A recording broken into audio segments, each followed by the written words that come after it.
प्यारे विद्यार्थियों, आज के हमारे इस वीडियो में हम अरस्तू के न्याय सिद्धांत के बारे में चर्चा करेंगे।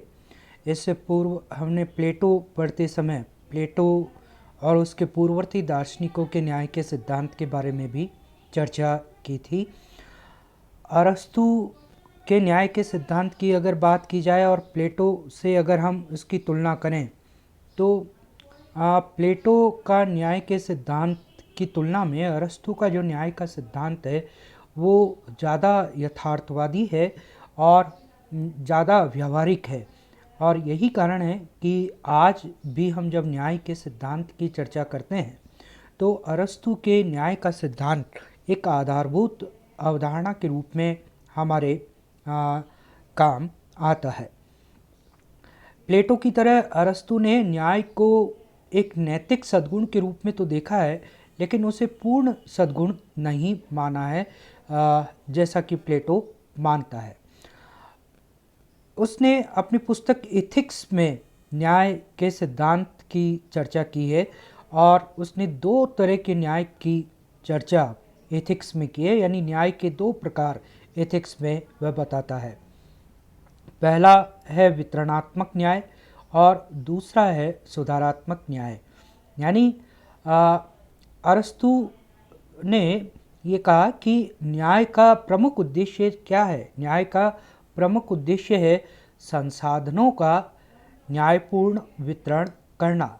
न्याय, मैंने पूर्व में भी आपको ये समझाया था कि न्याय की प्रमुख समस्या जो है वह वितरण की समस्या है कि हमारे पास या समाज के पास जो संसाधन हैं उनका समाज के सभी सदस्यों में न्यायपूर्ण वितरण कैसे हो। जो हम पहले एक कहानी सुना करते थे बिल्ली और बंदर की, कि एक रोटी के लिए दो बिल्लियां झगड़ रही है और बंदर आकर उनके बीच में न्याय करने की कोशिश करता है।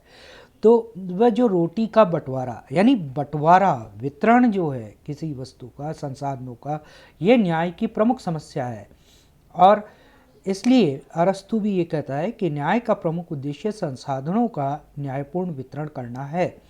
अब न्यायपूर्ण वितरण का अर्थ क्या है? तो वो कहता है कि संविधान के अनुरूप और योग्यता, क्षमता या व्यक्ति के योगदान के अनुसार वितरण करना न्यायपूर्ण वितरण है। यानी पहली बात, न्यायपूर्ण वितरण का अर्थ है कि उस संविधान के अनुसार जो लिखित नियम है उसके अनुसार वितरण हो, और दूसरा योग्यता, क्षमता या व्यक्तियों के योगदान के अनुसार वितरण हो। अरस्तू ने आवश्यकता को भी वितरण का आधार माना है। आवश्यकता भी उसका आधार है। न्याय समानों के साथ समान व्यवहार और असमानों के साथ असमान व्यवहार है। चूँकि अरस्तू ये मानता है कि व्यक्तियों की योग्यताओं और क्षमताओं में असमानता होती है।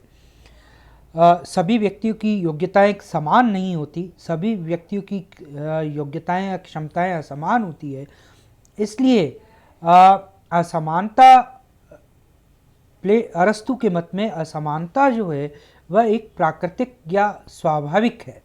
यह न्याय जो है वह विधायक के क्षेत्राधिकार का विषय है, अर्थात जो कानून का निर्माता है, जो कानून के निर्माण करने वाले लोग हैं, जो नियमों का निर्माण करने वाले लोग हैं, वे विधायक जो अपनी तार्किक बुद्धि से बहस करके, निष्कर्ष निकाल करके जो संविधान निर्मित करते हैं, जो कानून या विधान निर्मित करते हैं, उसके आधार पर ही न्याय प्रदान किया जा सकता है।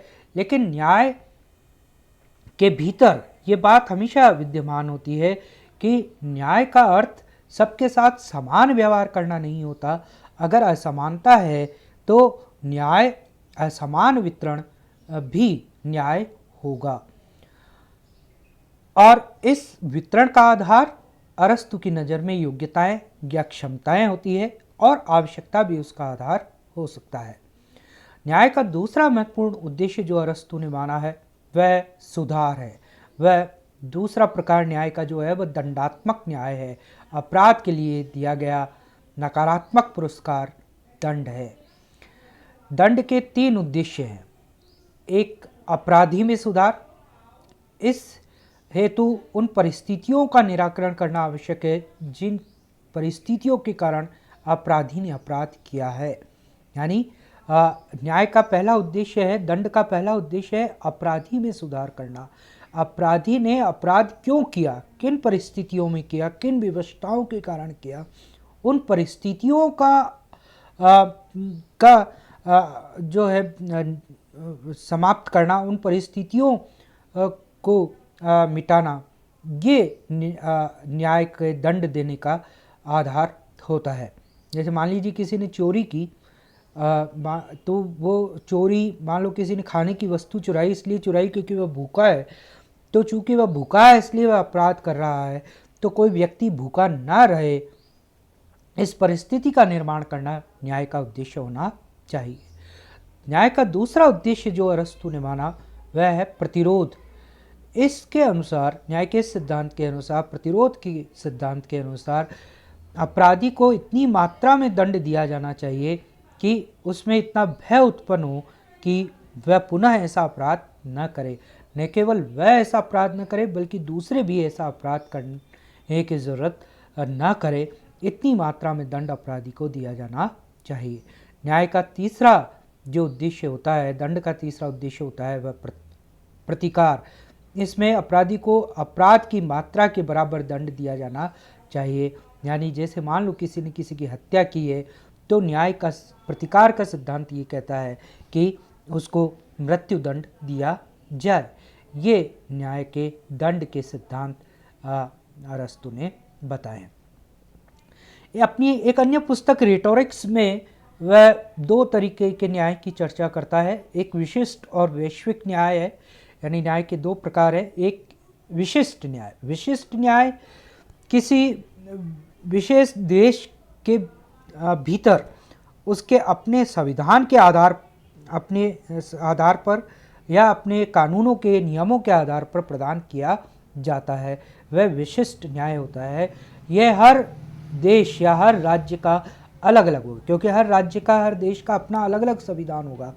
तो हर देश जो राष्ट्रीय राज्य है, वह राज्य अपने अपने संविधान के आधार पर जब न्याय करता है तो वो विशिष्ट न्याय होता है।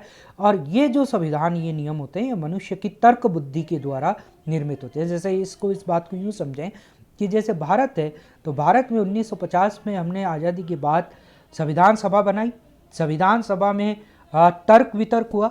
मनुष्य जितने भी सदस्य थे उन्होंने अपनी मेधा से, अपनी बुद्धि से, तर्क बुद्धि से तार्किक मंत्रणा करने के बाद में एक सर्वसम्मत संविधान का निर्माण किया। अब इस संविधान में जो बातें लिखी गई है उसके आधार पर आज हमारा उच्चतम न्यायालय जो न्याय प्रदान करता है या दूसरे न्यायालय जो न्याय प्रदान करते हैं वो विशिष्ट न्याय है, स्पेसिफिक न्याय है। और वैश्विक न्याय वो होता है जो प्राकृतिक नियमों पर आधारित होता है, ये सार्वभौमिक होता है। जैसे हम ये कहें कि प्रत्येक व्यक्ति को जीवन का अधिकार है, वह चाहे किसी भी देश में चला जाए, जीने का अधिकार उसका मौलिक एक प्राकृतिक अधिकार है। ये इन प्राकृतिक नियमों पर आधारित जो न्याय होता है वह सार्वभौमिक न्याय होता है, वैश्विक न्याय होता है। इसके अलावा न्याय का एक और प्रकार जिसका जिक्र अरस्तु करता है रिटोरिक्स में, वह है न्यायिता, इक्विटी। और न्यायिता का मतलब है वह न्याय जो लिखित कानूनों पर के आधार पर प्राप्त नहीं होकर परिस्थितियों के आधार पर प्राप्त हो।